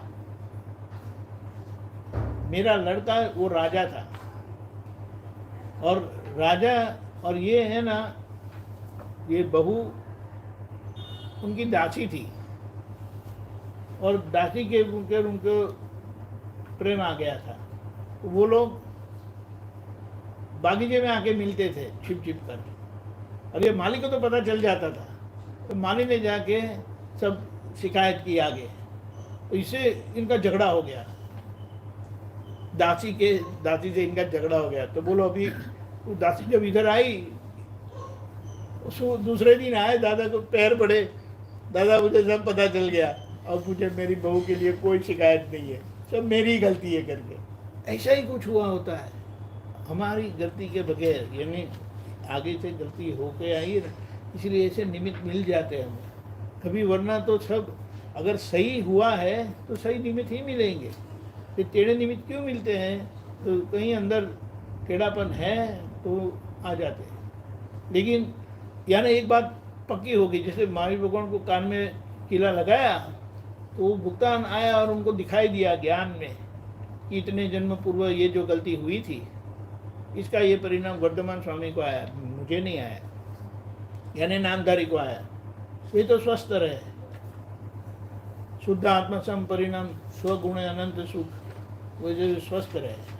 और मूढ़ जीवात्मा ये जो नामधारी थे, जो आगे गलती हो गई थी, तो उसका परिणाम उनके ऊपर आया। तो वो जो निमित्त बने अभी वाला, तो बोले उनके लिए उनको कोई भाव बिगड़े नहीं, वो कर्म में से निकल आए। उसी तरह से धीमे धीमे हमारे साथ भी ऐसा ही होगा कि सामने वाले हमें अच्छे से निर्दोष दिखाई देंगे और हम स्वस्थ रहेंगे, यानी निमित्त को दोषित नहीं देखेंगे। निमित्त को कुदरत के एक क्या बोले मोहरा है, निमित्त है, वहाँ के हमें भुगतान देके या सुख देके चले जाते हैं। ये बात है। प्रतिक्रमण थी आपणो चोखू बने क्षेत्रीकरण, प्रतिक्रमण थी आपणुं ચોખ્ખું બને છે ત્રિકરણ. डाग पड़ता साबु घसता आवरण थया नीरमळ, ડાગ પડતા સાબુ ઘસતા આવરણ ત્યાં નિર્મળ. આ વિશ્વમાં સુખિયા છે જેનું થોભી ગયું છે અતિક્રમણ. આ વિશ્વમાં સુખિયા છે જેનું થોભી ગયું છે અતિક્રમણ. સૂક્ષ્માતિ સૂક્ષ્મ दोष टळता मुक्ति सुखज सन्मुखम. सूक्ष्माति सूक्ष्म दोष टळता मुक्ति सुखज सन्मुखम. अंदर जे खूंचे છે તે વાતોનું ખપે છે પ્રતિક્રમણ. અંદર જે ખૂંચે છે તે વાતોનું ખપે છે પ્રતિક્રમણ. સૂક્ષ્માતિ સૂક્ષ્મ દોષ ટળતા મુક્તિ સુખજ સન્મુખમ. सूक्ष्माति सूक्ष्म दोष टळता मुक्ति सुखज सन्मुखम. प्रतिक्रमण यानी शुद्धिकरण की प्रक्रिया. तो हमारा शुद्धिकरण की प्रक्रिया, उससे हमारा त्रिकरण यानी मन वाणी काया, जहाँ जहाँ हमें पता चले किसी के बारे में गलत विचार आ गया, किसी के साथ गलत बोल दिया, किसी के साथ गलत दुख हो ऐसा आचरण हो गया, व्यवहार हो गया, तो उसका धोते जाओ, प्रतिक्रमण करते जाओ। और जहाँ जहाँ थोड़ा भी गलत होता है तो उसको प्रतिक्रमण से मिटाने से, जैसे ये आवरण यानी इस तरह से मुझे देखने नहीं देता है, तो मैंने मिटा दिया तो दिखाई देने लगेगा। तो दाग से वो साफ होते होते पूरा हमारा अंतस्करण निर्मल यानी दोष मल रहित, कचरा रहित, दोष रहित हो जाएगा। और अच्छा बताया कि धीमे धीमे अभी अतिक्रमण ही नहीं होता है, यानी गलती ही नहीं होते, तो जिनको गलती होती ही नहीं है वो कायम ही सुखिया हो जाएंगे, कायम के सुखी हो जाएंगे। और सूक्ष्म यानी छोटे से छोटी गलती जिन्होंने देख ली, पहचान ली, उसका प्रतिक्रमण हो गया, तो मुक्ति सुख यानी मुक्ति का सुख यानी मोक्ष आपको घर बैठे मिलेगा। बाहर जाने की ज़रूरत नहीं है, साधु होने की ज़रूरत नहीं है, कोई त्याग करने की ज़रूरत नहीं है। ऐसा विज्ञान हमें मिला है। हम तो एक्सेप्शन है, रूल में हमेशा एक्सेप्शन होता है ना, is always exception to rule, ऐसा बताया जाता है। इसीलिए ये बात। शिवम जी बोलिए। अच्छा दीपक भाई, एक मैंने ना सत्संग सुने थे, हाँ। हैप्पी पेरेंटिंग के ऊपर, हैप्पी मैरिड लाइफ एंड हाँ, करेक्ट। उसके अंदर आपने बच्चों का बताया था, उसमें लड़कियों के लिए आपने बताया था कि बिल्कुल उनको मतलब इस तरह से आइए रतन जी, जय सच्चिदानंद, जय सच्चिदानंद। हाँ, कि मतलब बिल्कुल उनको बहुत सावधानी से रखना चाहिए, किसी के भी पास में छोड़ना नहीं चाहिए। बात और सही है। कोई दादा क्लास में भी जाती है तो हाँ? क्लास में भी जाती है तो बाहर ध्यान से रखना चाहिए, बाहर बैठे रहना चाहिए। तो लेकिन ये आजकल के टाइम में पॉसिबल है? देखो, जब तक छोटे हैं, जब तक तो वो मान जाएंगे कि उसको आप क्लास में छोड़ रहे हो, आप बाहर बैठे हो, कोई दिक्कत नहीं है। लेकिन थोड़े से बड़े होने के बाद तो फिर वो नहीं मानेंगे ना। वो नहीं मानेंगे, लेकिन फिर एक ऐसा होता है ना कि जहाँ हम उनको भेजते हैं तो हम पता है कि वो जगह अच्छी है, वहाँ का माहौल अच्छा है, किधर भी हम नहीं भेजते अपने बच्चे को। तो ये सब ध्यान रख ही लेते हैं हम, हाँ, ये किधर भी उनको भेजते नहीं है। कोई जाते हैं तो हम किसी के भी साथ भी अपनी बच्ची को भेजते नहीं हैं। हमें पूरा विश्वास है कि नहीं यहाँ ठीक है, तभी हम भेजते हैं। वो तो ध्यान रखना ही होता है। दादा ने तो बताया उनको स्पर्श भी करने नहीं देना। स्पर्श भी नहीं देना। अरे बहुत है, हमें लगा ये स्पर्श किया उसमें क्या हो गया, अरे सब पॉइजन उसी से ही जाता है। दादा भगवान का भी हमें स्पर्श ही हुआ है, लेकिन वो दिव्य स्पर्श से हमारा कचरा निकल गया। तो उसी तरह से गड़बड़ी वाला स्पर्श से सब कचरा जाता है। और इसीलिए तो ये तो ध्यान रखना सभी की जिम्मेदारी, और सब लोग जानते भी है। लेकिन आज ऐसा माहौल हो गया कि क्या है, एक एग्जाम्पल उदाहरण देता हूँ। हमारे समय में चर्च गेट पता है आप, बम्बई में, अगर गलती से लास्ट शो देके आते हैं ना, या 6 से 9 में भी आते हैं ना, तो वापस आने को डर लगता था। क्योंकि 8:30 9 बजे, 9 साढ़े 9 बजे तो आपको कोई स्टेशन पर दिखाई नहीं देगा। वो आएंगे ना आप स्टेशन में तो जैसे अकेले अकेले कुछ 2-4 लोग आते, ऐसा होता था। आज 10 बजे, 10:30 बजे, 11 बजे ट्रेन फुल जाती है, और कितनी सारी बहनें लड़कियां होती है। बोलिए, अभी आप ही सोचो कि ये 10-10:30 बजे चर्च गेट पर है, जब वो अपने घर जाएगी उनका टाइम क्या होगा, और वो घर जाके क्या करती होगी। फिर खाना किसी ने बना लिया, वो जाके तो बनाने वाली है नहीं। अभी ये समस्या, इसीलिए जो समझदार है वो समझ के जी लेते हैं। एक महात्मा है, उनकी भतीजी MBA किया था, और बैंक ऑफ अमेरिका में अच्छी पोस्ट थी। शादी के लिए लड़का देखने आया, सब बातें हो गई। तो फिर जब उनकी पर्सनल मीटिंग हुई तो उन्होंने बता दिया, शादी के बाद मैं काम करने वाली नहीं। वो बोले बहुत अच्छा हो गया, मेरी समस्या यही ख़त्म हो गई। क्योंकि वो खुद चार्टर अकाउंटेंट थे, अच्छा सा वो कमा लेते थे। बोले आपको जाने की ज़रूरत नहीं है, और आपने ही बता दिया कि मैं काम करने वाली नहीं हूँ, मेरी समस्या टल गई। ये पॉसिबल नहीं है।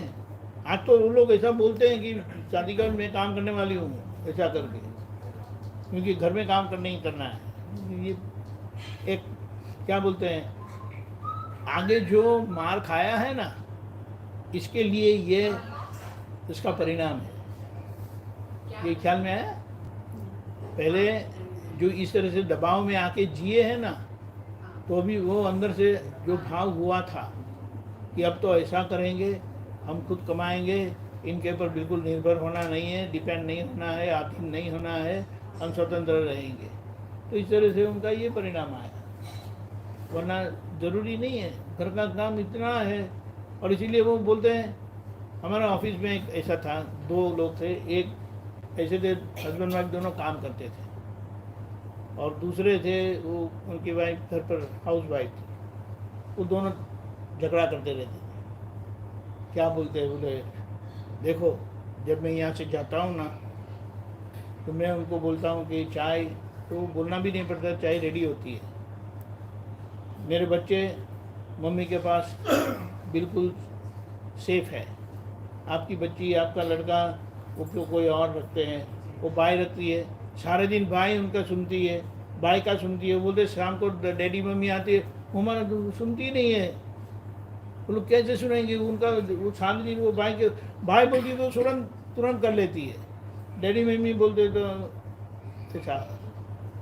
ये तो बात है। अभी लोगों ने उसका एडजस्टमेंट कर लिया है, वो अलग बात है, इसका लाभ तो है ही। और ऐसा बताया ना, इसीलिए घर के क्या बोले, बहन को लक्ष्मी जी बताया। लक्ष्मी जी खुली रखते हैं कि कवर करके रखते हैं, ये बात, उसके पीछे बहुत रहस्य है। और ये हो जाता है तो सब कुछ समझ जाता है। और इसीलिए आज का माहौल ऐसा है कि कोई भी लड़की है, बहन है, वो जन्म से बड़े होते हैं तो कैसे कैसे संजोग में से उनको गुजरना पड़ता है। अभी उनकी मानसिकता क्या होगी, बहुत मुश्किल है। और इसीलिए वे ऐसे हैं, ये भी बात है। लेकिन इतना तो हमें ध्यान रखना चाहिए, वो बहुत अच्छा है, जितना हो सकता है हमें रखना ही चाहिए। और ऐसे संस्कार दो, ऐसा सक्षम उसे भी बनाओ कि वो पागलपन ना करे, समझदारी से रहे, जरूरी है। और वो तो हम सिखा सकते हैं, और वो ज़्यादा करके होता भी है ऐसा बराबर। अब कोई प्रश्न करिए।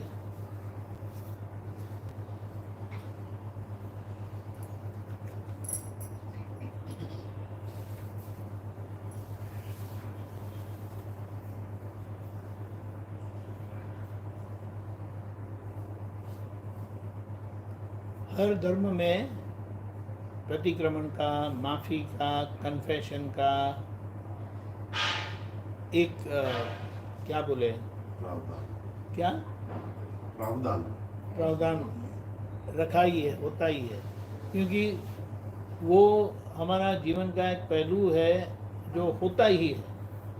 लेकिन सब लोगों ने, सब धर्म में अलग अलग तरीके से वो रखा है। सब लोग धर्म की अलग अलग क्या बोलते हैं व्यवस्था रखी है, और वो लोग उसका तपस्या के अनुसार उसका पालन भी करते हैं। तो हम केशवानंद जी से कहेंगे कि दादा भगवान के साथ उनका बहुत रहना हुआ है, तो ये प्रतिक्रमण वगैरह दादा ने कैसे सब करवाया, उनको भी बहुत करवाया होगा। तो हम उन्हीं से सुन लेते। तब तक आपका कोई प्रश्न है तो बताइएगा।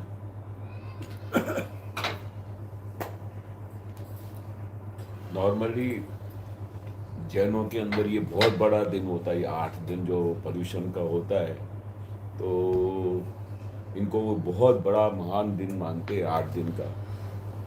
कि उनके हिसाब से क्या था कि पूरे साल के अंदर हमारे जो भी किसी के साथ अतिक्रमण हो जाते हैं तो टाइम मिलता नहीं है।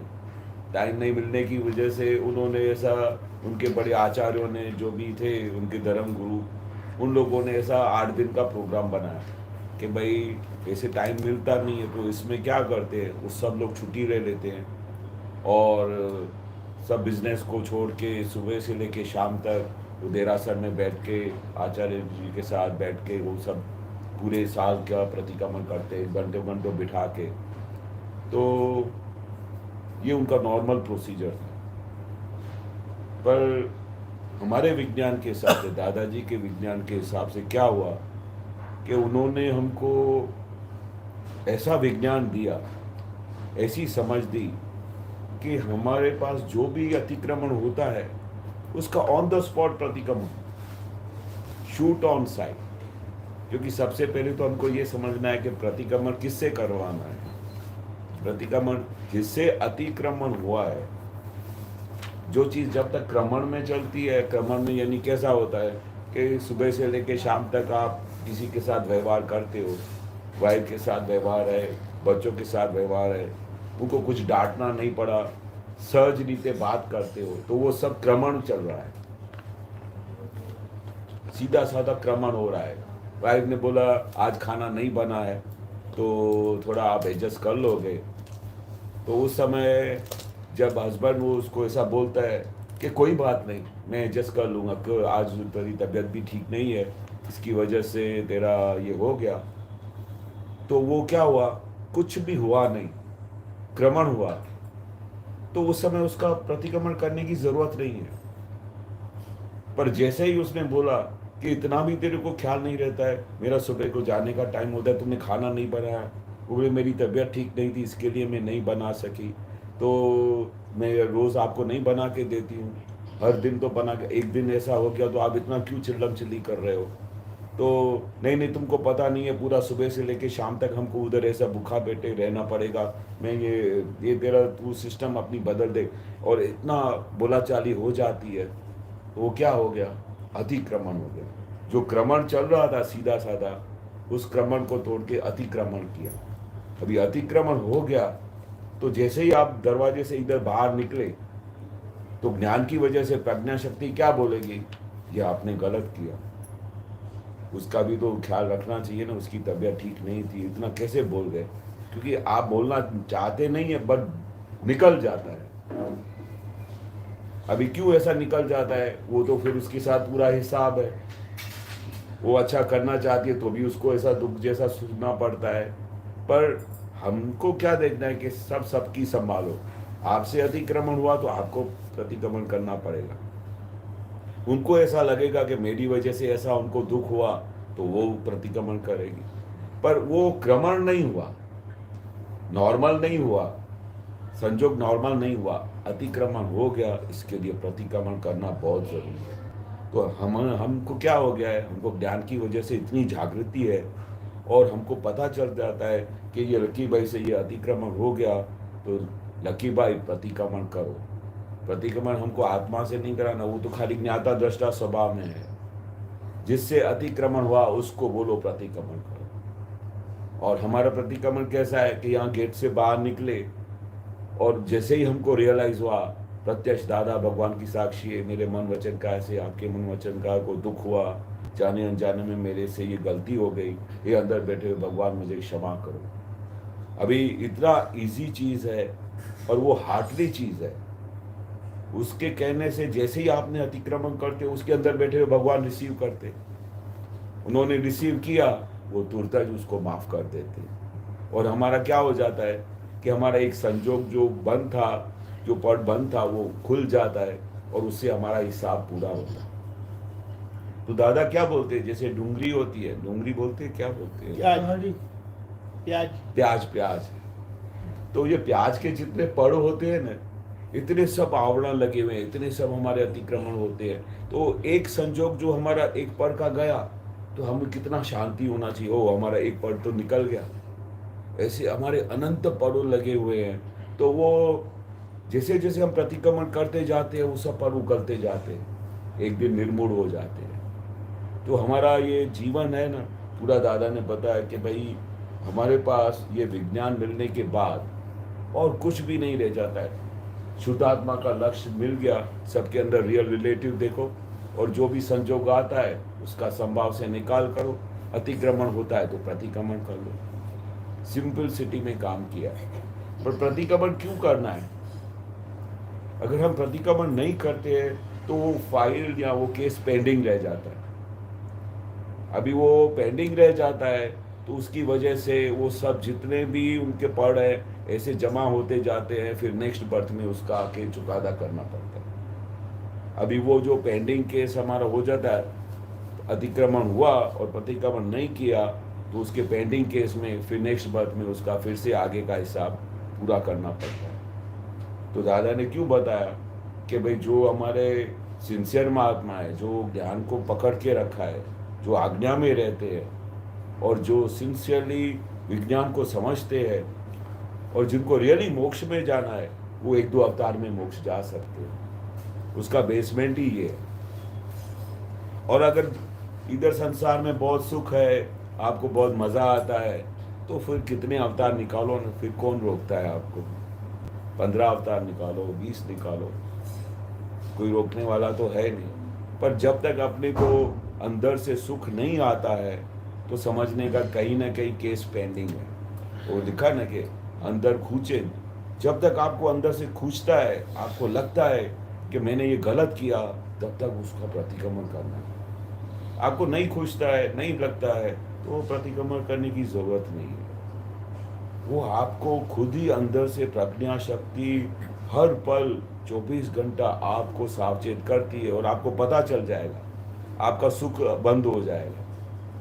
तो हमको पता चलता है कि यहाँ पर अतिक्रमण हुआ है, यहाँ पर सुख पूरा अटक गया है। एक सबसे बड़ी चीज़ क्या है कि जब हम प्रतिक्रमण करते हैं ना, हल्के फूल जैसे हो जाते हैं। और हमने देखा हमारी हाजिरी में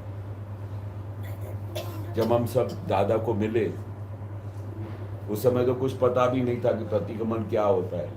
ज्ञानी पुरुष को मिले, उनके साथ इतना राग हो गया कि कुछ दिखाई भी नहीं देता। भूलें कितनी होती थी वही नहीं पता चलता था। अतिक्रमण क्या होता है वही नहीं पता चलता था।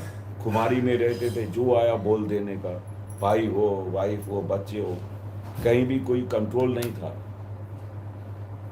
पर जो आत्मा का सुख का अनुभव हुआ ना, जो अंदर शांति हो गई ना, वो सिर्फ प्रतिक्रमण की वजह से।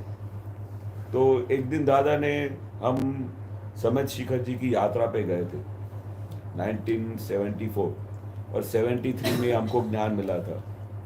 1 साल के अंदर हम दादा के इतने करीब आ गए और इतना वो, जैसे दादा बोलते थे कि भाई ये जितने भी महात्मा है, ये जो भी हमको मिलते हैं, उनका इस जन्म जैसा कोई हिसाब नहीं है।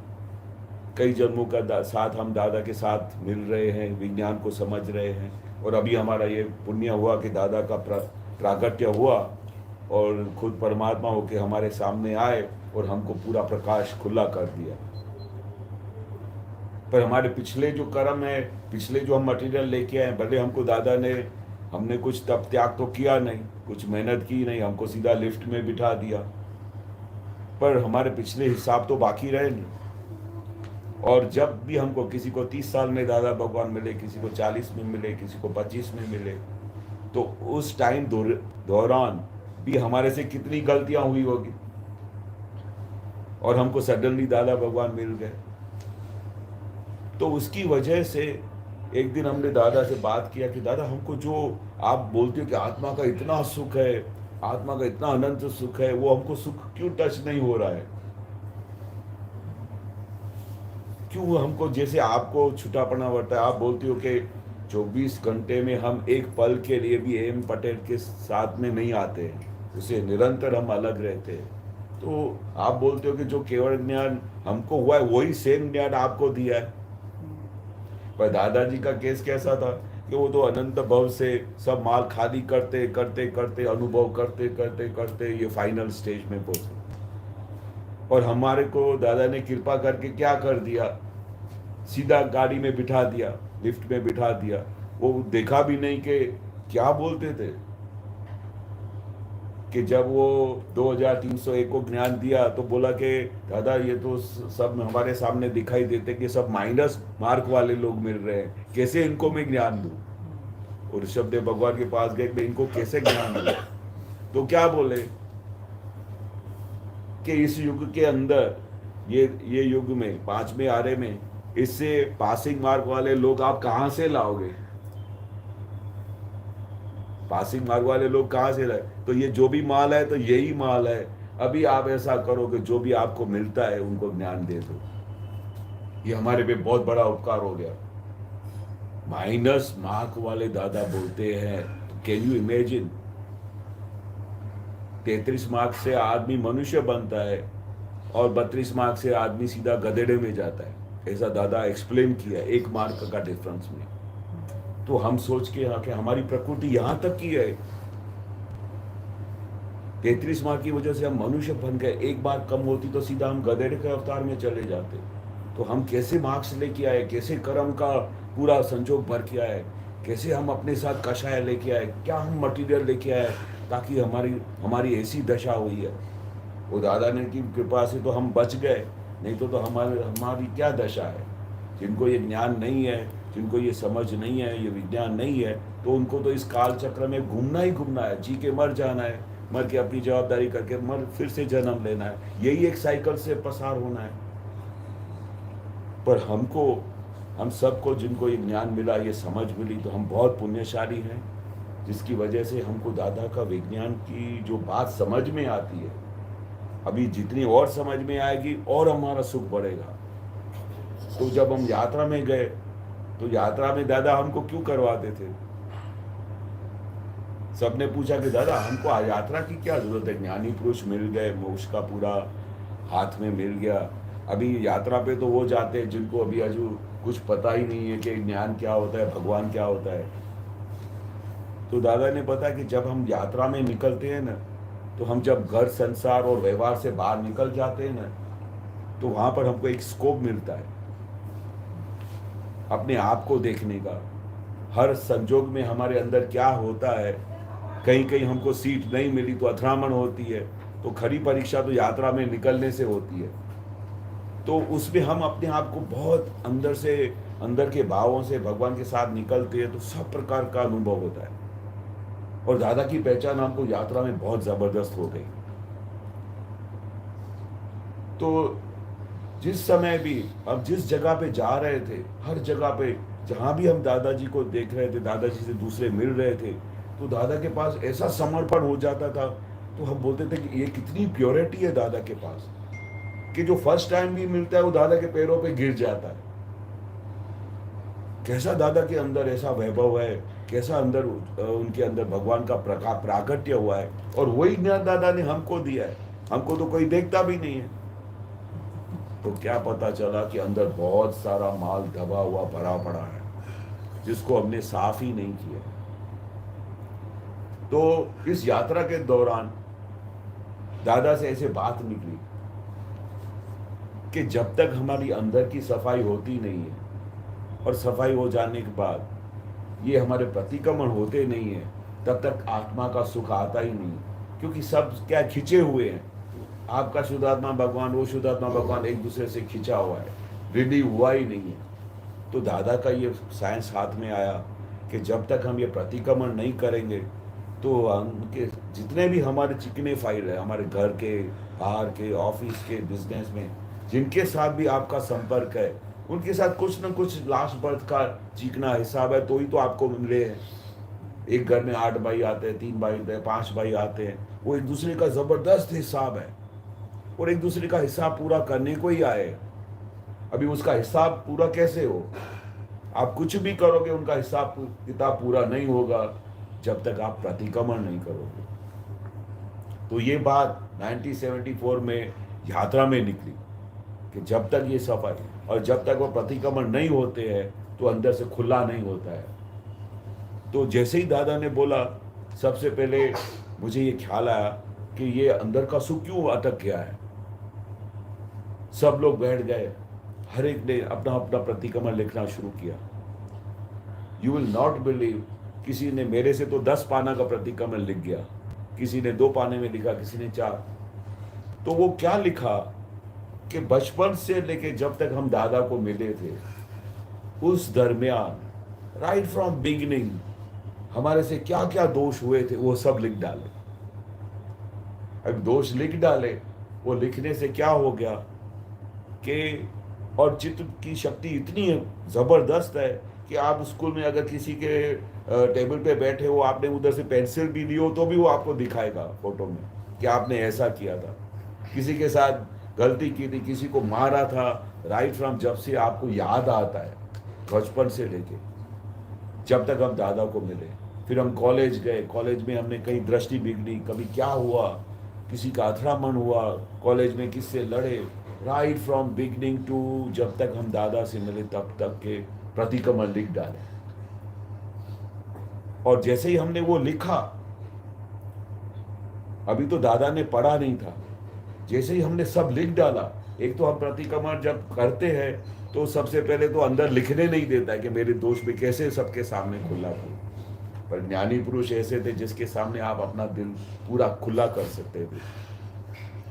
वो प्रतिक्रमण जब दादा को दिया और दादा ने ऐसा 10 पाना का प्रतिक्रमण पढ़ा, एक एक पेज, फिर दादा कैसे कि ऐसा नहीं कि भाई लिखा है तो बात पूरी हो गई, माइन्यूटली एक एक एक चीज वो पढ़ी।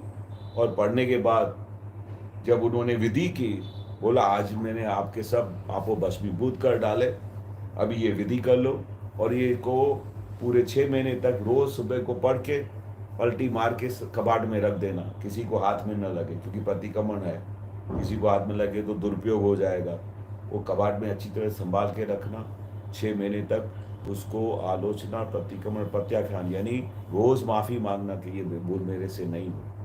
पर जैसे ही हमने ये दादा के पैरों में प्रतिक्रमण रखा, उसी क्षण से हम हल्के फूल जैसे हो गए। ये प्रतिक्रमण का रहस्य है।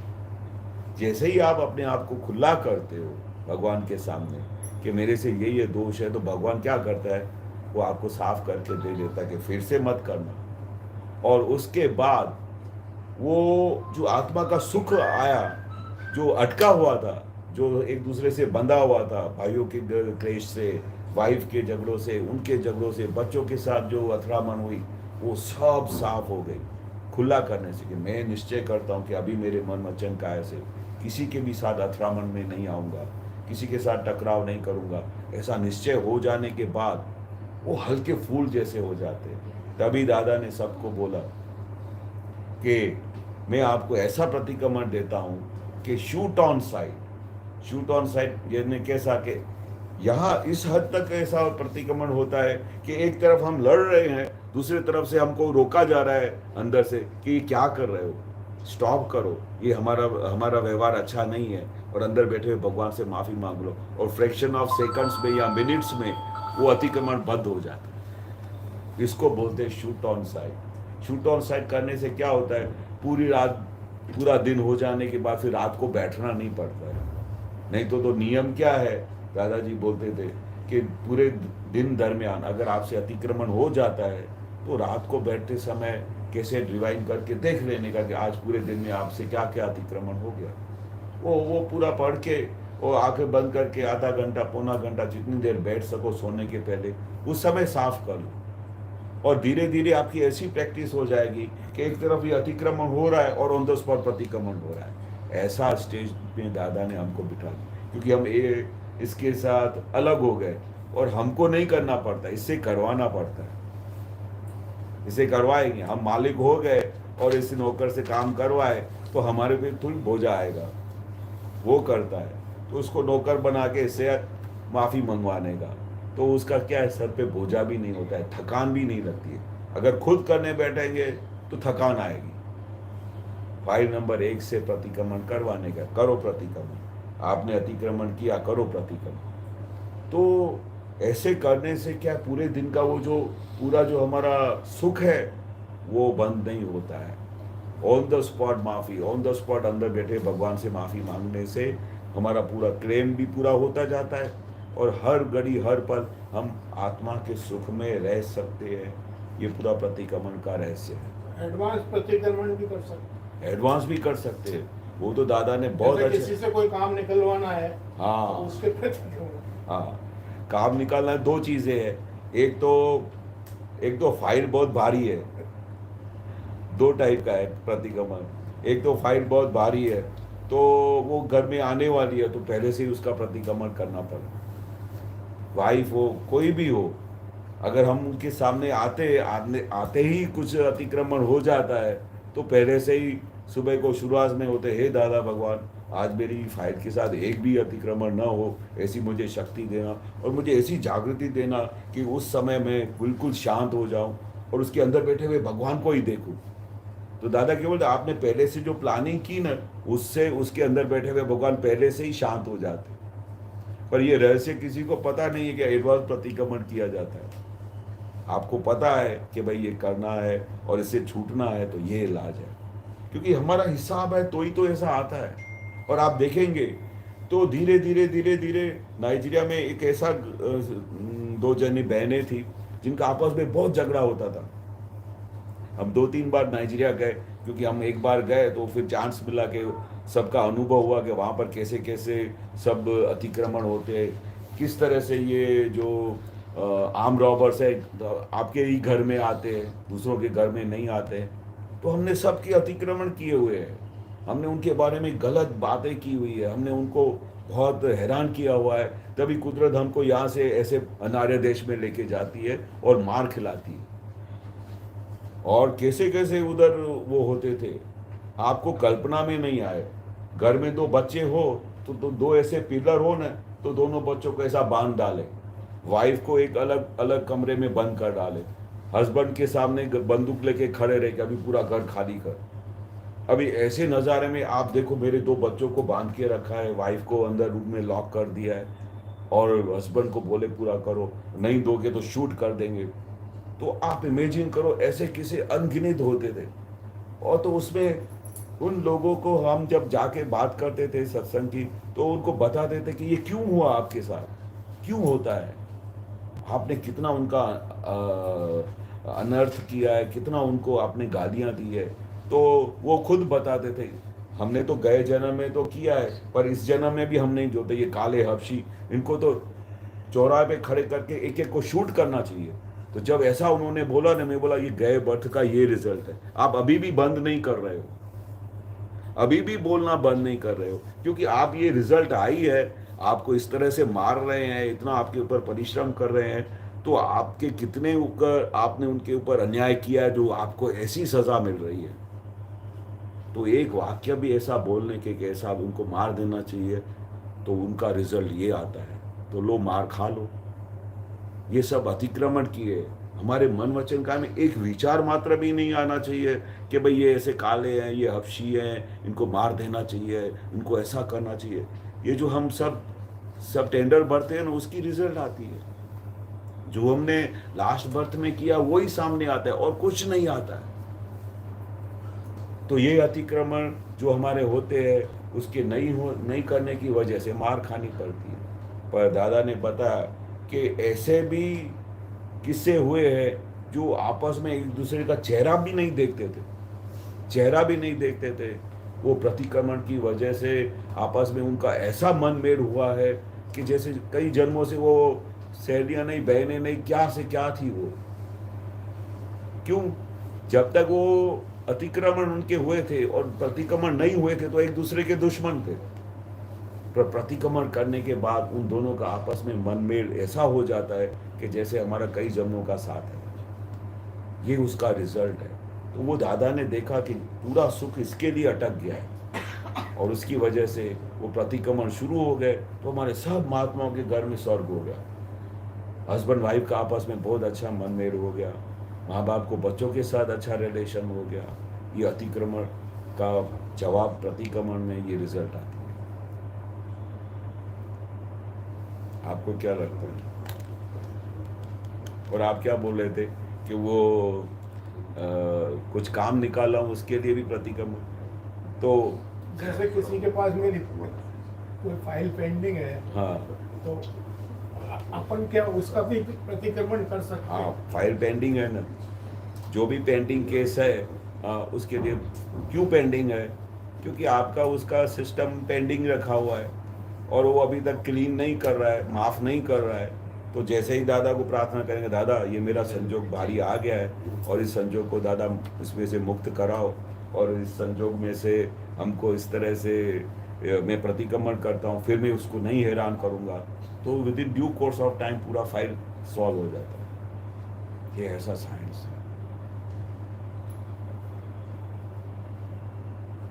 है बहुत बड़ी चीज़। ये प्रतिक्रमण का जो दादा ने हथियार दिया है ना, बहुत बड़ा हथियार दिया।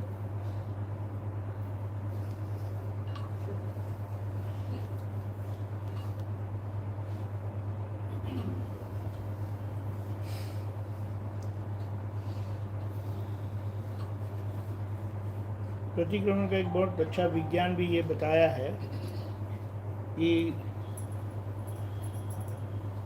जैसे कचरा पड़ा है तो आप कब उठाएंगे? उसको कचरा है करके समझेंगे तब उठाएंगे ना, वरना ऐसे ही रहने देंगे। उसका मतलब क्या है कि पहले आलोचना होना ज़रूरी है। आलोचन यानी गलती स्वीकार करके उसका स्वीकार होना, ये पहला कदम बहुत महत्व का है। अब दूसरा कदम क्या है? प्रतिक्रमण का। प्रतिक्रमण क्यों होता है? क्योंकि वो वायरस हमारे दिमाग में है, माइंड में, मन में। ऐसा करना चाहिए। और प्रतिक्रमण करने से हमारा मन साफ होता है। क्षमा मांगने से मन साफ होता है और फिर हम तय करते कि दोबारा नहीं करूँगा। तो जैसे है ना कि अगर मैंने प्रतिक्रमण नहीं किया है तो मेरे मन में विचार आते रहेंगे, ऐसा करूँगा, ऐसा करूँगा, वैसा करूँगा, लेकिन बाहर इच्छा नहीं होगी कि मैं ऐसा करूँ। विचार आएंगे और बोले जब जहाँ इच्छा का मतलब है वो रूपक में आएगा। कभी भी कुछ भी करने की इच्छा होती है ना, जैसे कोई बोलेंगे मारूंगा, ऐसा करूंगा, वैसा करूंगा, लेकिन वो मारेंगे नहीं, मार भी नहीं सकते। ये ख्याल में है?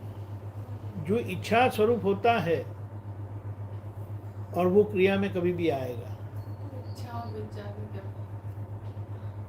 विचार आना यानी क्या बोलते हैं? आगे चले। अनडिसाइडेड, डिसाइडेड थॉट, डिसाइडेड विचार वो इच्छा है।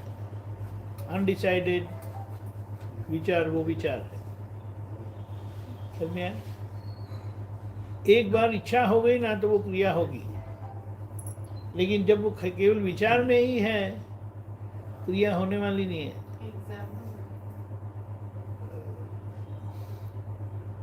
मैं सोच रहा हूँ यहाँ जाने के लिए, सोचता हूँ कभी चली जाऊँगा, तो डिसाइड नहीं हुआ है। मैं आ जाऊँगा कभी, मैंने बता दिया, लेकिन अभी क्या हुआ, एक संजोग ऐसा आया कि आपके यहाँ शादी हो गई, रखी है, आपने इनविटेशन भी दे दिया, तो अभी तो मैं बोलूँगा कि 15 तारीख को मैं आ ही जाऊँगा। तो ये आऊँगा तो वो केवल विचार के लेवल पर है। अभी बोला कि 15 तारीख को मैं आऊँगा, तभी ये डिसाइड हो गया फाइनल, तो अभी ये कार्य होगा। ख्याल में है? मूल बात क्या है? प्रतिक्रमण से मन साफ होता है और प्रत्याख्यान से हमने जो गलत निश्चय कर लिया है वो निश्चय डिसीजन निकल जाता है। इसीलिए अब वो इच्छा नहीं होगी। लोगों मारने की बात करेंगे लेकिन मारेंगे नहीं, हाथ नहीं उठेगा। हाथ कब उठता है? जब आपने अंदर से तय किया है कि मारूंगा, मैं अंदर से डिसाइड हुआ है कि मारूंगा। एक ख्याल में आ गया? ऐसा है। इसीलिए प्रतिक्रमण, आलोचना, प्रतिक्रमण, प्रत्याख्यान, वो 3 कदम का सही में उसका विज्ञान है, ये वो इस तरह से काम करता है। इसीलिए कहा कि प्रतिक्रमण किया लेकिन प्रत्याख्यान नहीं किया ना तो वो दोष होता रहेगा। प्रतिक्रमण किया लेकिन प्रत्याख्यान नहीं किया तो वो दोष होता रहेगा। प्रतिक्रमण किया, प्रत्याख्यान भी किया तो वो दो मूल से चले जाता है। ऐसा है।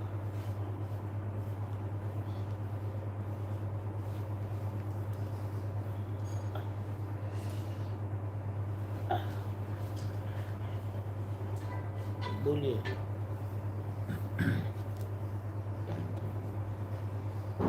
टाइम तो हो गया है, लेकिन अगर किसी को कुछ, हाँ हाँ तो ले आओ ना, दिन की रात देखते हो, चलो come on, you can be very sleepy, good. This is not sleep time, ऐसे ऐसे करती हूँ। ये भी स्लीप टाइम नहीं है। धीरे हाँ उनको भी आने अरे उनको आने दो, बड़े भाई को आने दो, बड़े भाई को, ओ बड़े भाई आ जाओ, चलो, नॉट वेल, ये नहीं आएगा, जा आप बड़े भाई नहीं है, बड़े भाई साहब नहीं आ रहे, बड़े भाई ठीक है, बड़े तो ये बड़े ये चलो कोट टोपी वाले दादाजी हमारे, हम हैं तुम्हारे, नमस्कार हमारे।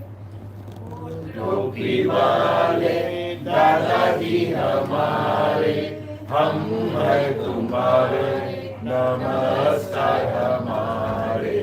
अम्बालाला भीतर दादाजी विराजे, उन्हें जो पहचाने जो चाहे वो पाले। अम्बालाला भीतर दादाजी विराजे, उन्हें जो पहचाने जो चाहे सो पाले। ज्ञान हमारी प्यास है, केवल सत की भूख है, कुर्बानी कुरान है, आत्म रामी सुख है। ज्ञान हमारी प्यास है, केवल सत की भूख है, कुर्बानी कुरान है, आत्म रामी सुख है। हम सभी एक है, सच्चा जाति पाना है, ना किसी से लेना है, शांति से ही जीना है। हम सभी एक है, सच आजादी पाना है, शांति से ही जीना है, शांति से ही जीना है। सपनों में हमें आते, नींद से जगाते, निर्मल शुभ संस्कार से हरदम हमें हंसाते। सपनों में हमें आते, नींद से जगाते, निर्मल शुभ संस्कार से हरदम हमें हंसाते।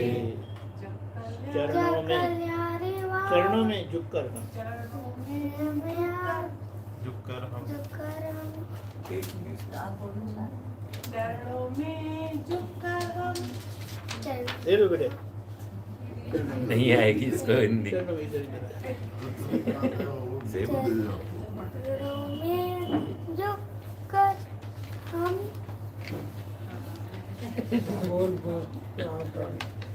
लेट दादी है। चरणों में झुककर हम बंधन मुक्त होते हैं, अक्रम ज्ञानी विज्ञानी ये मुक्ति सुख को देते हैं। चरणों में झुककर हम बंधन मुक्त होते हैं, अक्रम ज्ञानी विज्ञानी ये मुक्ति सुख देते हैं। शॉर्ट एंड स्वीट सौ टच का सोना है, दो अक्षर का नाम है, दिए दिए दादा है। शॉर्ट एंड स्वीट सौ टच का सोना है, दो अक्षर का नाम है, दिए दिए दादा है। दादाजी के नाम से काम अपना होता है, जीवन नया चलती है, दुनिया अपना होता है। दादाजी के नाम से काम अपना होता है, जीवन नैया चलती है, दुनिया अपना फोटा है।